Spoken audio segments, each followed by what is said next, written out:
नमस्कार दोस्तों, जय जोहार। मैं कौशल तिवारी और बिहनिया संध्या में आपका स्वागत है।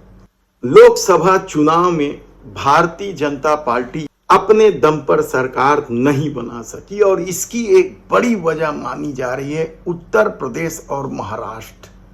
और कहा जा रहा है कि उत्तर प्रदेश में अब भारतीय जनता पार्टी के प्रदर्शन को लेकर वहां के मुख्यमंत्री योगी आदित्यनाथ मोदी शाह के निशाने पर है, तो योगी आदित्यनाथ ने भी मोर्चा खोल दिया। जो वैमनस्यता है वह किसी से छिपी नहीं और कहा जा रहा है कि जो आग अब तक दबी हुई थी उस पर माचिस मारने का काम आरएसएस प्रमुख मोहन भागवत ने कर दिया है। पिछले दिनों मोहन भागवत उत्तर प्रदेश पहुंचे थे और उन्होंने योगी आदित्यनाथ से दो बार बैठकें की है।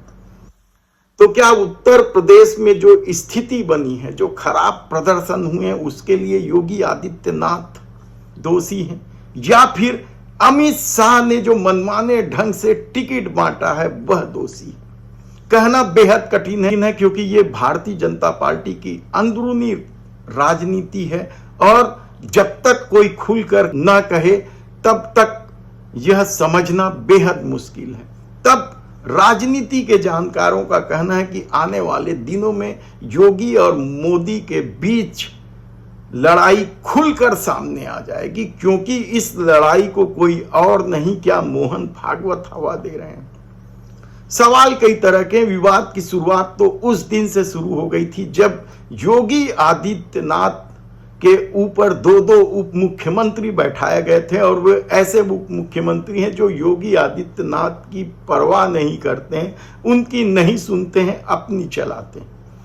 हालांकि जाति राजनीति को ध्यान में रखते हुए इस नियुक्ति को जरूरी बताया गया है, लेकिन कहा जा रहा है दरअसल योगी आदित्यनाथ को कसने के लिए ही दो उप मुख्यमंत्री बनाए गए। याद कीजिए आप, एक दौर था जब योगी आदित्यनाथ पहली बार उत्तर प्रदेश के मुख्यमंत्री बने थे तो एक नारा जोर शोर से उठाया जाता था या चर्चा में था कि मोदी के बाद योगी। हर तरफ आप सोशल मीडिया में देख लीजिए, हिंदूवादी लोगों के सोशल साइट पर देख लीजिए आप, खुलकर यह बात की जाती थी कि मोदी के बाद योगी। हालांकि उससे पहले मोदी के बाद शाह की बात होती थी और अचानक योगी के ताकतवर हो जाने की वजह से शाह किनारे हो गए थे नारे में। कम से कम भले ही उनकी धमक पार्टी में है, लेकिन नारे में मोदी के बाद योगी ही गूंजने लगा था और इस नारे को अचानक डाइल्यूट कर दिया गया। यह नारा अब कहीं सुनने को नहीं मिलेगा। एक आध बार कहीं आप सुन ले तो अलग बात है, नहीं तो पूरी तरीके से इस नारे लिखने वाले को ही दबा दिया गया, कहा जाए तो गलत नहीं होगा। तब ऐसी परिस्थिति में जब मोहन भागवत और योगी के बीच मुलाकात हो चुकी और कहा जा रहा है कि अब योगी ने मोहन भागवत के सामने खुलकर अपनी व्यथा कह दी है। यही नहीं, चर्चा तो इस बात की है कि योगी ने साफ तौर पर कह दिया है कि यदि आने वाले दिनों में उत्तर प्रदेश में विधानसभा का चुनाव जीतना है तो इन दोनों उप मुख्यमंत्रियों को हटाया जाए।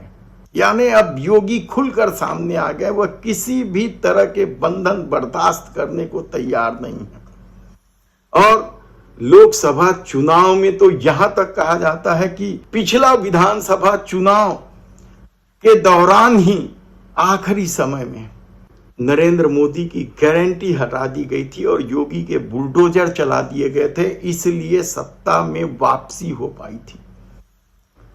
हालांकि भाजपा यह प्रचारित करते रहे कि 5 किलो वाले जो लाभार्थी हैं उसकी वजह से सरकार बनी है, लेकिन कहा जाता है कि उत्तर प्रदेश में सरकार यदि बनी है तो सिर्फ योगी की वजह से बनी है। तो क्या आने वाले दिनों में मोदी और योगी के बीच लड़ाई खुलकर सामने आएगी?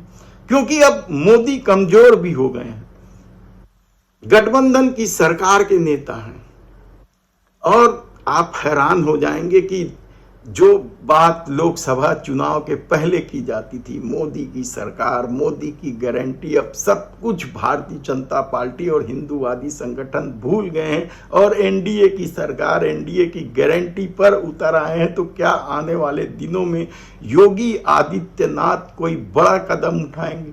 क्या उप मुख्यमंत्रियों को हटाने के लिए वे पूरी ताकत लगा देंगे?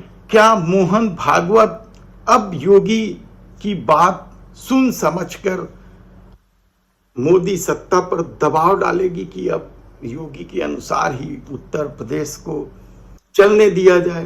क्योंकि मध्य प्रदेश भले ही बच गया हो, लेकिन राजस्थान में वसुंधरा राजे सिंधिया से बैर लोकसभा चुनाव में भारी तो पड़ा है।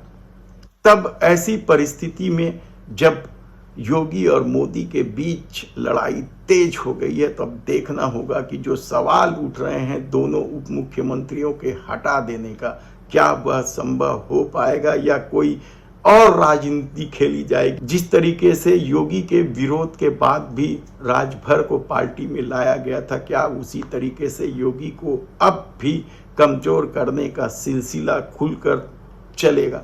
देखना होगा। धन्यवाद।